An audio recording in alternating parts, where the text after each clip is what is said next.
Too much यार, क्या बोलेंगे? हद हो गई, मतलब ज्यादा हो गया। तो थोड़ा चौक देंगे, ये कहाँ से आ गए? या मैं किसी दूसरे ग्रह पे तो नहीं आ गया? तो आज हम क्या करने वाले हैं, कुछ सेंटेंस जो हमारी डेली लाइफ में यूज होते हैं, और अगर आपने ये 20 सेंटेंस यूज कर लिए, कितने 20, तो आपको सुन के लोग ये बोलेंगे आपको तो इंग्लिश आती है। क्या बोलेंगे? आपको तो इंग्लिश आती है। तो सर ने हमसे यही बोला है कि सर आप इनको इंग्लिश तो नहीं सिखा पाएंगे, क्यों? क्योंकि जब 12 साल में नहीं सीख पाए तो अब क्या करेंगे 1 महीने में? तो मैंने कहा सर मैं ऐसी चीज जरूर सिखा सकता हूँ जिससे लोगों को ये लगे कि इनको इंग्लिश आती है। ओके, और ये चीजें याद करने की जरूरत नहीं है, बस आपको अप्लाई करनी कि ये कहाँ होता है। ठीक है, तो पहला वर्ड है एक्सक्यूज मी। पहला वर्ड क्या है? Excuse me. पता है ना? स्पेलिंग बताऊं? ये हम कब यूज करते हैं? तो इसके सामने आप हिंदी में पता क्या लिखेंगे? Call to action. क्या लिखेंगे? Call to action. जब हम किसी को बुलाते हैं, या हिंदी में लिखते हैं बुलाने के लिए, मैं इसको एक एक वर्ड को समझाऊंगा, एक एक वर्ड को समझाऊंगा भी कि हम कहाँ कहाँ यूज करते हैं और क्यों जरूरी है ये।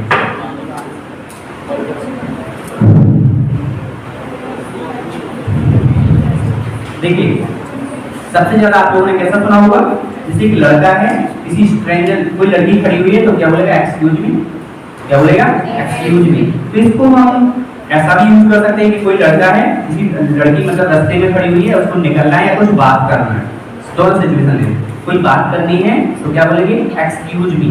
बट एक्सक्यूज मी क्यों बोला? क्योंकि उसको नाम पता नहीं है। क्या पता नहीं? नाम पता। तो सीधी सी बात है, कोई अजनबी, कोई स्ट्रेंजर जो पहली बार मिल रहा है, एक्सक्यूज भी बोल सकता है। अभी मैंने लड़का और लड़की के लिए बोला, लड़का लड़की को भी बोल सकता है। किसको बोल सकता है? लड़का लड़की। जैसे आप कहीं ट्रेवल कर रहे हैं किसी बस में, और कोई बंदा अजनबी है, आपको उससे बात करनी है, तो आप क्या बोलेंगे? Excuse me. क्या बोलेंगे?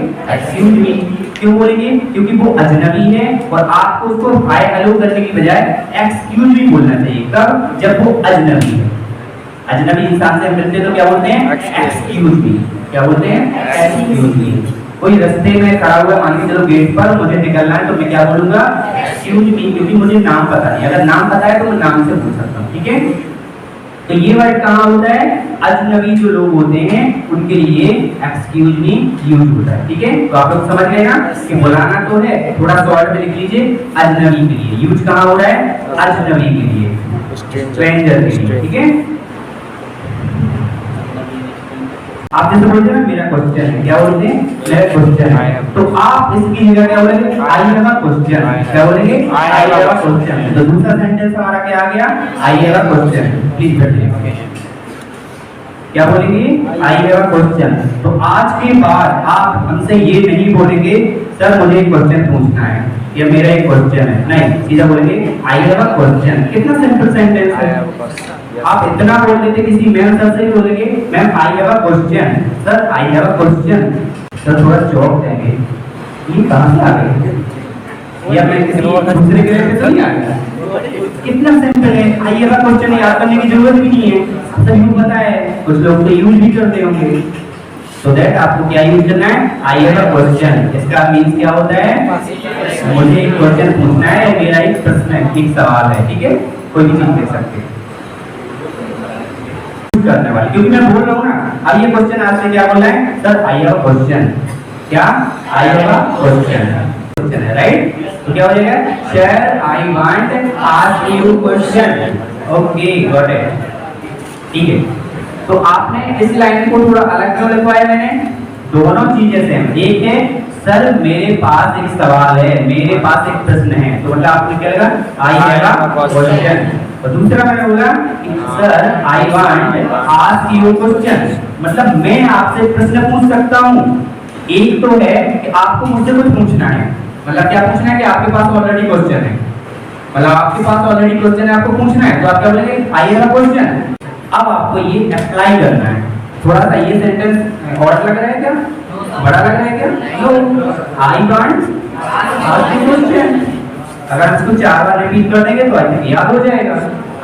4 बार रिपीट करें, sir I want ask you question. I want ask you question. I want ask you question. I want ask you question. Very good. हम क्या करते हैं जब रिपीटेशन होती है तो हमें याद हो जाता है। क्या हो जाता है? याद हो जाता है।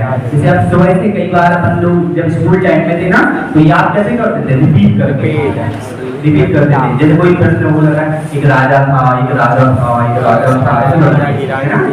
बड़े होते जाते हैं ना तो फिर एक बार पढ़ लेते एक राजा था। हाँ भाई एक राजा ही था, मतलब याद होने लगता है ना।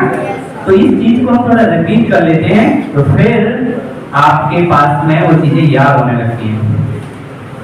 हम थोड़ा इसको प्रैक्टिकल भी करते चलते हैं ना।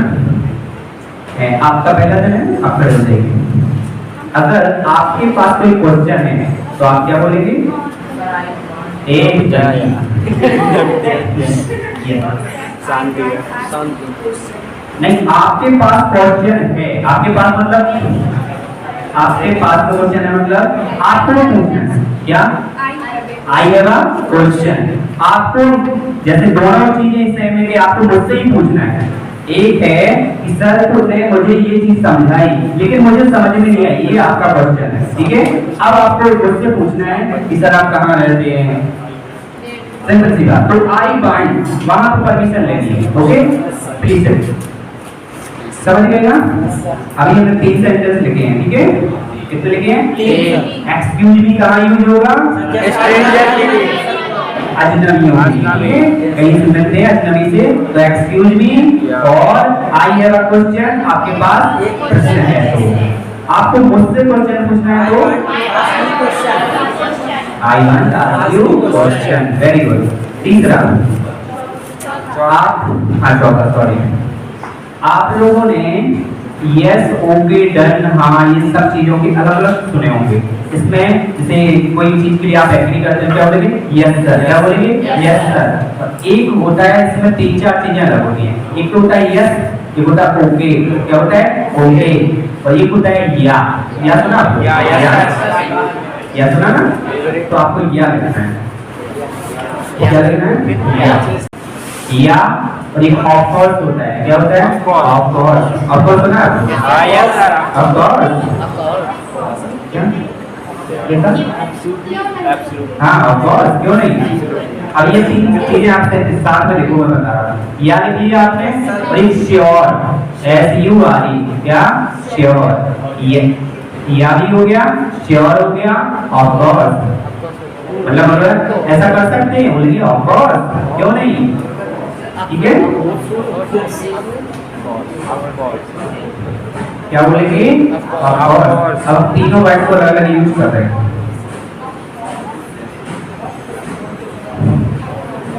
तीनों को अलग अलग जगह यूज करें। मैंने लिखा या, कई बार मैं यस की जगह या यूज करते हैं। क्या? या का मतलब भी यस होता है, ठीक है। अब दूसरा मैंने वर्ड लिखा है श्योर। तो या और श्योर कभी कभी साथ जुड़ जाते हैं। क्या जुड़ जाते हैं? या श्योर। या श्योर। श्योर का मतलब क्या होता है? कंप्लीट यस एक ही चीज है। तो या श्योर को साथ में जोड़ देते हैं। जैसे मैं बोला कि कल हमारी क्लास 1 बजे होगी, यस सर या श्योर। बट या श्योर हम कब यूज करते हैं? अब यहाँ पर भी करते हैं जब हम चैट करते हैं। थोड़ा सा डिफरेंट आ गया। चैट टेक्स्ट मैसेज बोलने में या करते हैं, या फिर आप श्योर भी यूज कर सकते हैं। इंग्लिश का ये जो फंडा होता है कि बहुत सारी चीजों को अलग अलग सिचुएशन में यूज कर सकते हो। तो आप या भी यूज कर सकते हैं, श्योर भी यूज कर सकते हैं, और यस भी यूज कर सकते हैं, ओके भी यूज कर सकते हैं, और ऑफ कोर्स मतलब क्यों नहीं, मतलब ये भी एक सहमति है। ऑफ कोर्स मैंने साथ में क्यों लिखाया? जैसे मैंने अलग तरीके से बोल दिया, मैंने बोला कि कल हम 1 बजे क्लास करेंगे, तो आप बोलेंगे ऑफ कोर्स, क्यों नहीं, मतलब आपकी सहमति है। अब आप समझ गए ना यस के साथ मैंने क्यों लिखवाया ऑफ कोर्स, मतलब वो हम अलग तरीके से बोल रहे हैं लेकिन सहमति क्या है? एक ही है, ठीक है। तो आप क्या कह समझे? हम या भी बोल सकते, श्योर भी बोल सकते, ऑफ कोर्स भी बोल सकते। Why not? एक और वर्ड निकल लिया, व्हाई नॉट, क्यों नहीं, एब्सोल्युटली राइट। बहुत सारे वर्ड हैं अभी आगे आ रहे हैं। ठीक है, एक लाइन में ये लिख लिए। अब एक आगे का वर्ड जो आपने बोला ना, एक होता है डेफिनेटली। मैं यूज करता हूँ ना डेफिनेटली बहुत ज्यादा। Definitely, absolutely, right.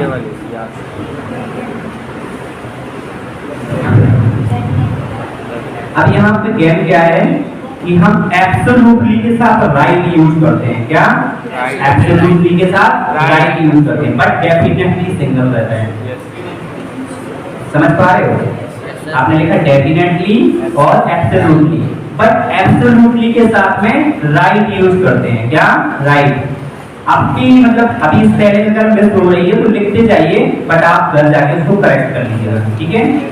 क्योंकि मैं आपको भी डिटेल में स्पेलिंग बताऊं तो लग रहा है इंग्लिश क्लास चल रही है, ठीक है? आप अपने हिसाब से लिखते जाइए, घर पे जाके करेक्ट कर लीजिए। तो अब यहाँ पर जो वर्ड मैंने दो लिखा है, कौन से? एब्सोल्युटली और डेफिनेटली।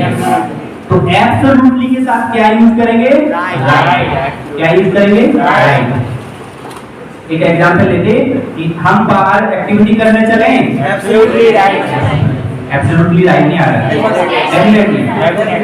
अगर मैंने बोला कि मैं जो बातें बोल रहा हूँ क्या वो सही है? Absolutely right. तो दोनों जगह का अलग अलग यूज कर सकते हैं, ठीक है? अलग अलग एग्जांपल। डेफिनेटली और एब्सोल्युटली। हाँ, एब्सोल्युटली सर वहाँ पर यूज होता है जब कोई चीज में कंफर्म ना हो, जैसे कि बाहर जा रहे हैं अभी कंफर्म है, हाँ, तो वहाँ पर डेफिनेटली यूज होता है। हाँ, कोई कुछ स्टोरी सुना रहा है, अगर वो कंफर्म नहीं है तो वहाँ पर और एब्सोल्युटली। ठीक है। आप जो बोल रहे हैं बिल्कुल सही बात है, उसमें थोड़ा सा मैं आपको शेयर कर देता हूँ कि पहली चीज आपने बोला एब्सोल्युटली, उसके साथ मैंने राइट जोड़ दिया। क्या जोड़ दिया? राइट। मैंने राइट इसलिए जोड़ा है कि एब्सोल्युटली राइट। अब दोनों कंफर्म हो गया कि नहीं हो गया? अगर आप सिंगल एब्सोल्युटली यूज करते हैं तो वहां पर थोड़ा सा कॉन्फ्लिक्ट है या कंफ्यूजन है, लेकिन आपने राइट साथ में यूज कर दिया कि जैसे मैंने कोई स्टोरी सुनाई, ऐसा हुआ है क्या, तो आप बोलेंगे एब्सोल्युटली राइट, मतलब सही हो गया, वो कंफर्म हो गया। आप अगर एब्सोल्युटली की बात करेंगे तो वहां पर बिल्कुल कंफ्यूजन होता है। ओके, तो हमें क्या करना है? दोनों सिचुएशन को समझना है कि हम कौन सा वर्ड कहाँ यूज कर सकते हैं, क्योंकि इंग्लिश के बहुत सारे ऐसे सेंटेंस है या मीनिंग्स हैं जिनको हम अलग अलग जगह पे यूज करते हैं, ठीक है? तो लिखने में और बोलने में अलग अलग यूज होता है, ध्यान रखिएगा। जैसे हम बोलेंगे सी, अब सी को आप तीन तरह से लिख सकते हैं, लेकिन बोल एक ही तरह से ऐसा होता है। सी होती सी मतलब एक समुद्र होता है, एक देखना, और सी मतलब लड़कियों के लिए, ठीक है? तो मतलब बोला हमने अलग है, लेकिन लिखेंगे थोड़ा अलग तरीके से। तो थोड़ा इंग्लिश यही है कि बोलने और लिखने में थोड़ा हमें समझना पड़ता है कि कौन सी चीज कहाँ यूज करनी है। आईसी वो अलग, मैंने सी का एक एग्जांपल दिया कि ऐसा बोलता है, ठीक है? तो आप समझ पा रहे हो, इंग्लिश के हमें कुछ सेंटेंस को याद कर लेना है। हम इंग्लिश की डिटेल में नहीं जाने वाले ना, हम आपको इंग्लिश सिखाने वाले हैं, सीधी सी बात। वो आपको खुद हैबिट आ जाएगी और आप यूज करने लगोगे, क्योंकि इंग्लिश पता क्या है? एक लैंग्वेज है। अगर आपका एटमॉस्फेयर अच्छा है, आपस में लोग बात करते हैं, आप जल्दी ही सीख जाएंगे। जैसे एक छोटा बच्चा है, कितने साल का है? मान के चलो 2 साल का बच्चा है, ठीक है? उसको लंदन भेजाओ, कहाँ भेजाओ? उसको 10 साल बाद वापस लाओ, क्या करेगा वो? इंग्लिश बोलेगा। क्यों बोलेगा? क्योंकि वहाँ का कल्चर ही ऐसा है कि इंग्लिश यूज होगा, ठीक है? हमारा एटमॉस्फेयर जैसा होता है हम वैसे सीख जाते हैं। इंग्लिश स्कूलों में क्या होता है, वहाँ पे सब लोग इंग्लिश बोलते हैं, इसलिए बच्चा सीख जाता है, ठीक है? इंग्लिश लिख के तो ग्रामर या फिर आप सेंटेंस वगैरह सीख लेंगे तो बहुत कम चांस है कि आप सीख पाओ। बट आपका अगर एटमॉस्फेयर बहुत अच्छा है, आपका कल्चर ऐसा है कि लोग बोलते हैं, आपके फ्रेंड्स बात करते हैं, आप कोशिश करते हो बोलने की, आप इंग्लिश में टाइप करते हो, तो आप जल्दी सीख जाते हैं। तो आज मैं आपको एक ऐप भी सजेस्ट करूंगा कि इस ऐप को आप यूज करें, उससे आपकी इंग्लिश इंप्रूव हो जाएगी। पता है कैसे? उस ऐप में क्या होता है कि आप उस ऐप को जैसे ही खोलते हैं तो वहां से कोई ना कोई कॉल आ जाता है। कैसा? जैसे आप सीख रहे हो, ऐसा कोई और भी सीख रहा होता है, तो थोड़ा बहुत वो जानता है, तो वो कॉल करेगा, आपको कॉल को रिसीव कर लेना है और आपको उससे बात करनी है। तो आप टूटी फूटी जैसे भी इंग्लिश बोल सकते हो, ठीक है? हाय हेलो तो जानते ही हो, what's your name, where are you living, मतलब आप थोड़ा बहुत कन्वर्सेशन कर सकते हो नॉर्मली। तो आप जैसी बात करेंगे तो वो आपसे बात करेगा या करेगी, कोई भी हो सकता है, लड़का लड़की।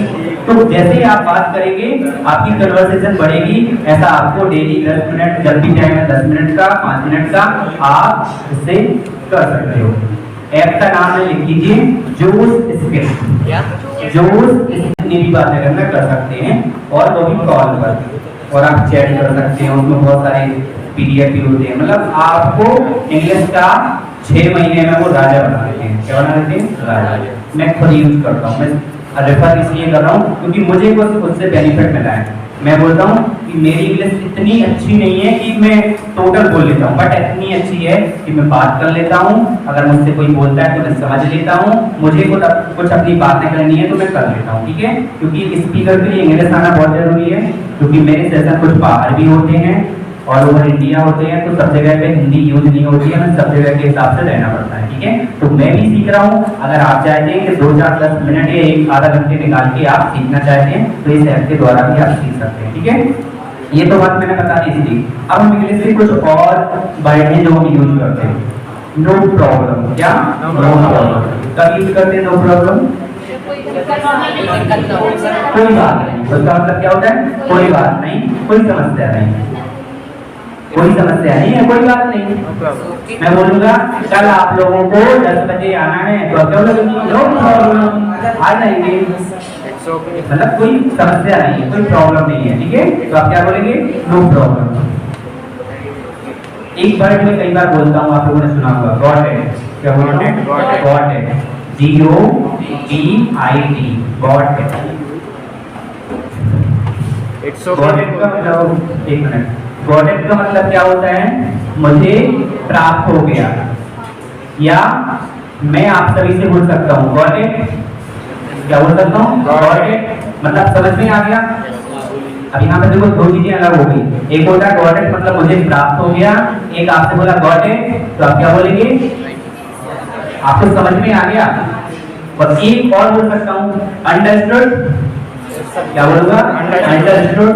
तो इसी के साथ में गॉट इट और अंडरस्टूड एक वर्ड साथ में लिख दीजिए।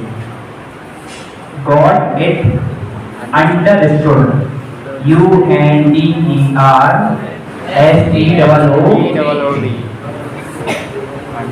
ठीक है।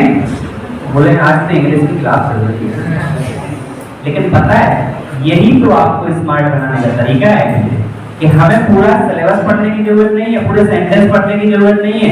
ये चीजें आप सीख लो, आप अंग्रेज बन गए। नहीं बन गए?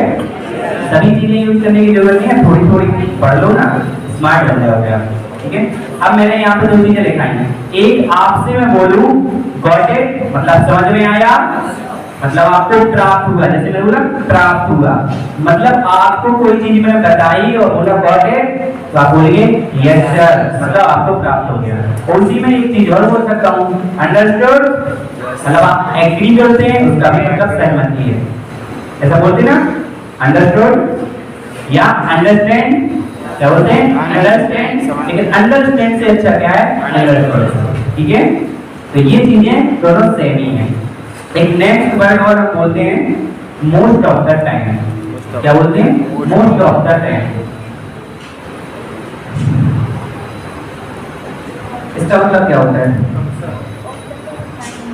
नहीं, मोस्ट ऑफ द टाइम हम कब यूज करते हैं? क्या होता है इसका मतलब?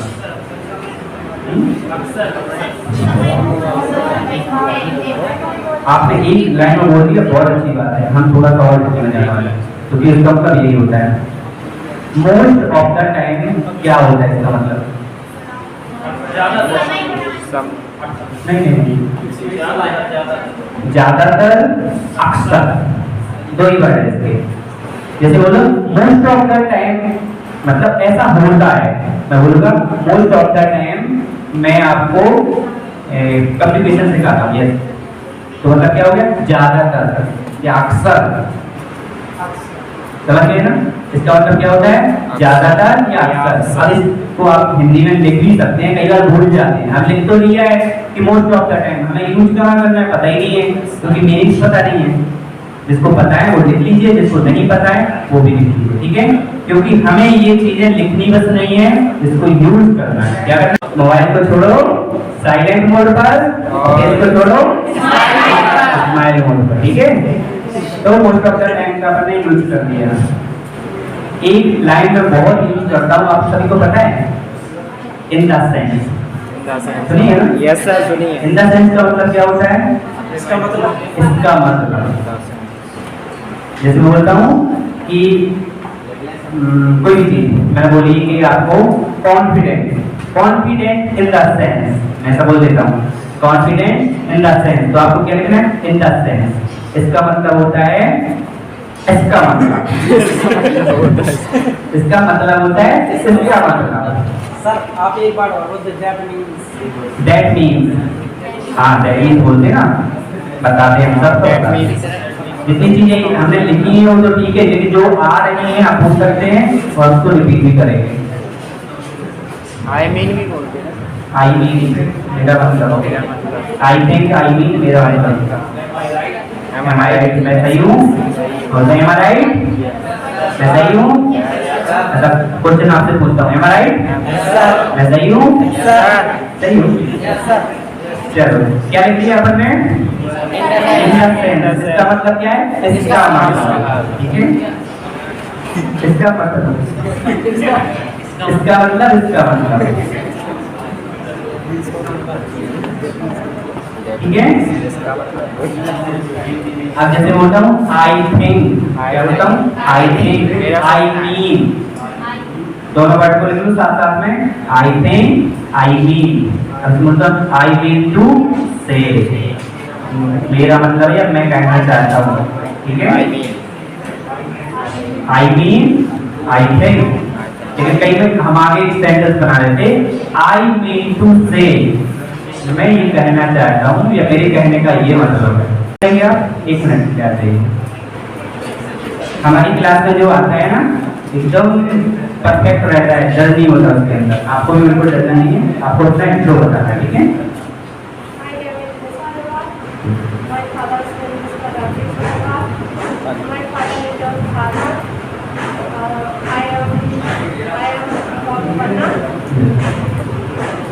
थैंक यू सो मच, ताली बजाइए। Yes, right. Okay, sit down. Basically. Yes, Yes sir, basically। जैसा I am basically I'm basically Basically from। का मतलब क्या होता है? मतलब सर शुरुआत से, बेसिक से। सर खास तौर पर, आपने बोला साधारण तौर पर, वो भी सही है, लेकिन खास तौर पर उसका मेन है, ठीक है?